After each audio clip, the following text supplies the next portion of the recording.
اچھا جی قبر میں چلے گئے، کتنے سوال ہوتے ہیں قبر میں؟ بولے کتنے سوال ہوں گے؟ اللہ آپ کو خوش رکھے، 3 سوال ہوں گے۔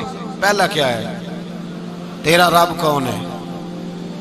میں مثال دینے لگا ہوں، کسی نے انکار کر دیا، کہنے لگا ہا ہیتا لا ادری، میں نہیں جانتا۔ تو اللہ کو نہیں مانتا تو چاہیے نا رب جہنم میں ڈال دے، پر اللہ نے دوزخ میں نہیں ڈالا، نہیں ڈالا۔ ابھی دوسرا سوال پوچھو، ماں دینوں کا، تیرا دین کیا ہے؟ ہا ہیتا لا ادری، کافر ہے، منافق ہے، فاسق ہے، کہتا ہائے افسوس میں نہیں جانتا۔ چاہیے تھا نا دین نہیں جانتا دوزخ میں ڈالا جائے، لیکن اللہ ابھی دوزخ میں، ابھی جہنم کا گڑھا نہیں بنی۔ فرمایا تیسرا سوال پوچھو، حضور کا چہرہ دکھایا، ما کنتا تقول فی حق ھذا الرجل، ان کے بارے میں کیا کہتا تھا؟ اس نے کہا میں نہیں جانتا۔ اللہ نے فرمایا تو میرے نبی کو نہیں جانتا، پکڑو اس کو جہنم میں داخل کر دو۔ نہ اپنی ذات کے انکار پر دوزخ میں بھیجا، نہ دین کے انکار پر، کہا میرے مصطفیٰ کو نہیں مانتا، ڈالو اس کو جہنم کے اندر۔ تمام کتب احادیث، تمام بخاری سے لے کر طبرانی تک، تمام کتب احادیث میں اسی رنگ میں روایت ملے گی۔ قبر میں بندہ گیا، مومن ہے، مسلمان ہے، نمازی ہے، 10 حج کیے، 15 عمرے کیے، زکاتیں، صدقات، خیرات، عبادات، نفل، نماز، داڑھی، حج، عمرہ، بڑا کچھ۔ ہاں بھائی من ربو کا، اس نے کہا ربی اللہ، اللہ میرا۔ اس کو جنت کوئی نہیں ملی، ابھی جنت کی کھڑکی۔ دوسرا سوال پوچھو، ماں دینوں کا، تیرا دین کیا ہے؟ دینی الاسلام، میں اسلام کو مانتا ہوں، جنت مل گئی۔ پورے کے پورے دین کو مان رہا ہے، نماز کو مان رہا ہے، حج کو مان رہا ہے، زکوٰۃ کو مان رہا ہے، عبادات کو مان رہا ہے، ہر چیز کو مان رہا ہے، لیکن جنت ملی۔ فرمایا تیسرا سوال پوچھو، حضور کا جلوہ والضحیٰ دکھایا۔ کچھ لوگ غلط ترجمہ کرتے ہیں، یہاں بھی کہتے ہیں پوچھا جائے گا یہ کون ہے، یہ لفظ نہیں ہے، ما کنت تقول فی حق ھذا الرجل۔ اللہ فرمائے گا یہ بتا دنیا میں میرے نبی کو کیا کہا کرتا تھا، ان کے بارے میں تو دنیا میں کیا کہا کرتا تھا۔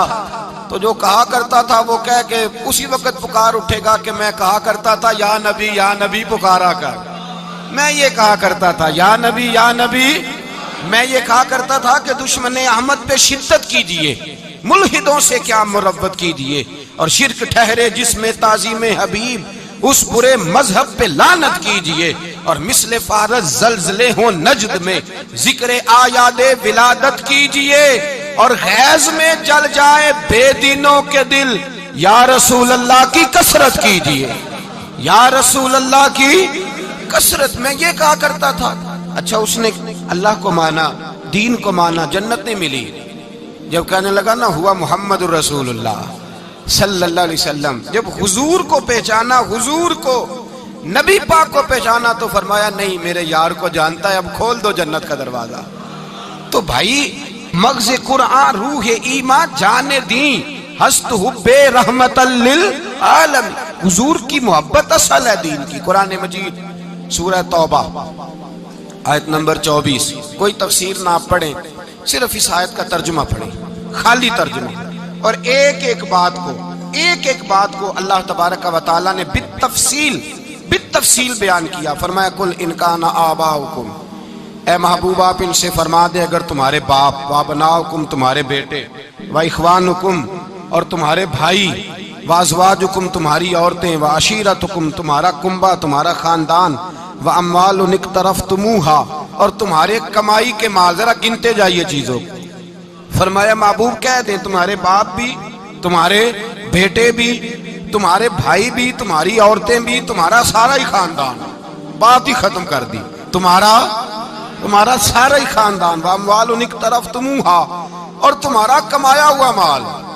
ایک مال وہ ہوتا ہے جو بندے نے کمایا نہیں ہوتا، آیا ہوتا ہے، آئے اور کمائے میں جو آیا ہوتا ہے اس کی قدر نہیں ہوتی۔ اللہ فرماتے ہیں واموال اقترفتموہا، تمہارا کمایا ہوا مال، وتجارۃ تخشون کسادہا اور تمہاری وہ تجارت جو تم نے محنت کر کے کاروبار چمکایا ہے اور تم ڈرتے ہو کہ نقصان نہ ہو جائے، ومساکن تردونہا اور تمہارا وہ رہنے کا مکان جو تمہیں بڑے پسند ہیں۔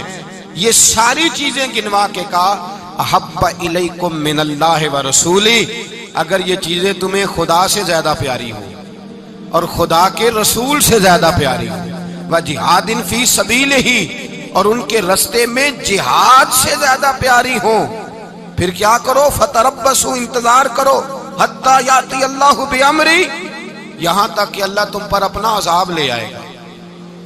اگر تمہیں تمہارے باپ، تمہارے بیٹے، تمہاری اولاد، تمہارا کنبہ، تمہارا خاندان اگر مصطفیٰ کریم سے زیادہ پیارا ہوا تو پھر اللہ کیا کرے گا تم پر؟ اپنا اللہ عذاب نازل کرے گا تم پر۔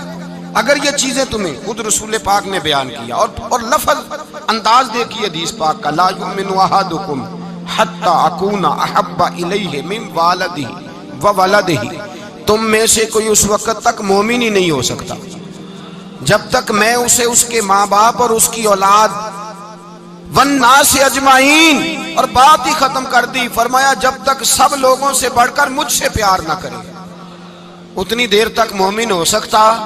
حضرت عمر حضور کی بارگاہ میں آئے، عام آدمی نہیں، جناب فاروق اعظم، نبی پاک صلی اللہ تعالی علیہ وسلم کی یہ حدیث سنی تو حاضر خدمت ہوئے، کہنے لگے یا رسول اللہ صلی اللہ علیہ وسلم، میں ہر چیز سے بڑھ کر آپ سے پیار کرتا ہوں، اور میں خالی نعرے لگانے والا نہیں، میں گھر سے تجربہ کر کے آیا ہوں، میں نے اولاد سامنے رکھی ہے، پھر آپ کا پیار سامنے رکھا ہے۔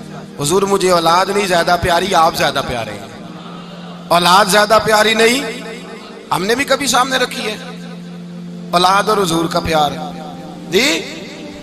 میں حدیث پاک بیان کر رہا تھا تو روک گیا ہوں اچانک ہی، رکھی ہے کبھی سامنے جی؟ اگر رکھی ہوتی نا تو بیٹے کو پہلے بٹھا کے اس کو کہتے بیٹے پہلے قرآن سیکھ، پہلے حضور کا فرمان سیکھ۔ بیٹا جیسے ہی بڑا ہوتا، کونپلیں داڑھی کی نکلتی، اگر حضور سے پیار ہوتا تو اماں اسے کہتی بیٹا داڑھی نہ مڈانا، یہ مصطفیٰ کا طریقہ ہے۔ اگر نبی پاک سے محبت ہوتی نا میرے بھائی، اگر کامل پیار ہوتا تو ابا جی نصیحت کرتے کہ بیٹا خبردار داڑھی چھوٹی بھی نہ کرانا، یہ رسول اللہ کی سنت ہے۔ لیکن ہم نے ابھی اس چیز کو سامنے، ابھی نعرہ ہی ہے، ابھی خالی میلاد میں ہی محبت کرتے ہیں، ابھی خالی معراج شریف والے دن ہی پیار کرتے ہیں، ابھی اس کے اصل رنگ تک نہیں آئے۔ سنیے اور غور کیجیے، حضرت عمر عرض کرنے لگے یا رسول اللہ صلی اللہ علیہ وسلم، میں نے اولاد سامنے بٹھائی ہے، پھر آپ کا چہرہ سامنے لایا ہوں، حضور مجھے اولاد نہیں پیاری، آپ ہی زیادہ پیارے ہیں۔ پھر عرض کی حضور میں نے کل کمائی، کل جمع پونجی لا کے اپنے سامنے رکھی ہے، مجھے مال پیارا نہیں، آپ زیادہ پیارے ہیں۔ یا رسول اللہ صلی اللہ علیہ وسلم، میں نے ماں باپ کے چہرے سامنے رکھے ہیں، بہن بھائیوں کو رکھا ہے، رشتہ داروں کو رکھا ہے، دوستوں یاروں کو رکھا ہے، مجھے وہ نہیں پیارے، آپ پیارے۔ اور حضور پھر میں نے اپنا علاقہ اور قبیلہ بھی سامنے رکھا ہے، حضور مجھے وطن سے پیار نہیں، آپ سے پیار ہے۔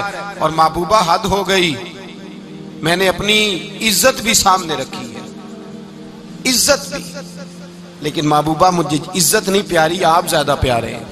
حق پسند لوگ تھے، سچی بات کرنے والے۔ حضرت عمر کہنے لگے یا رسول اللہ صلی اللہ علیہ وسلم، پھر میں نے اپنے نفس کو، اپنی جان کو، اپنی روح کو سامنے رکھا ہے، مجھے لگتا ہے کہ جان مجھے زیادہ پیاری ہے، یہ نہیں کہا کہ زیادہ پیاری ہے، مجھے، سمجھ رہے ہیں بات کو، مجھے لگتا ہے کہ جان مجھے آپ سے۔ میرے رسول پاک نے دست مبارک اٹھایا اور جناب عمر کے سینے پہ مارا، فرمایا عمر جا، ابھی تو تیرا ایمان ہی مکمل نہیں ہوا، اگر تو اپنی جان سے بڑھ کر مجھ سے پیار نہیں کرتا تو تیرا ایمان مکمل ہے، تیرا ایمان مکمل ہے، تیرا ایمان مکمل۔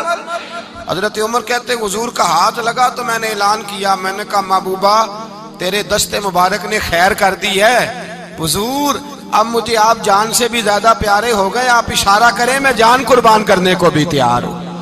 آپ مجھے، اصل میں نا ٹی وی پہ بیٹھتا ہے ایک اینکر بیچارہ جو 3 لاکھ روپیہ تنخواہ لیتا ہے یا 6 لاکھ، اس نے حق حلال کرنی ہوتی ہے اپنی کمائی، ٹی وی پہ بیٹھا ہے بیچارہ، نہ اس کو دین کے حروف ابجد کا پتہ ہے، وہ ٹی وی پہ بیٹھا ہے، اب جس پارٹی سے پیسے لیتا ہے اس کا وہ نمک خاری کا حق ادا کرتا ہے۔ کہتے جی حضور نے اپنے دشمن کو معاف کیا ہے، مولوی سخت بات کرتے ہیں، حضور نے اپنے دشمن کو، آپ کسی پارٹی کے لیڈر کے خلاف دوسری پارٹی کا بیان کبھی سنیں، اس لیڈر سے پیار کرنے والے اتنی اتنی لمبی زبانیں کھول کے ٹی وی پہ آ جاتے ہیں، اور وہ لفظ جو میڈیا پر اور اسمبلی میں ویسے ہی قانون کا حصہ نہیں وہ بھی بول دیے جاتے ہیں۔ لوگ ان معاملات میں بھی حمایت کرتے ہیں اپنے لیڈروں کی جن میں حمایت بنتی ان میں بھی، اور ذات رسالت کی بات آتی ہے تو کہتے ہیں نہیں حضور نے معاف کیا ہے، مولوی جذباتی ہوتا ہے، یہ ایسے تو نہیں نہ ہوتا، تجھے اصل میں پتہ نہیں۔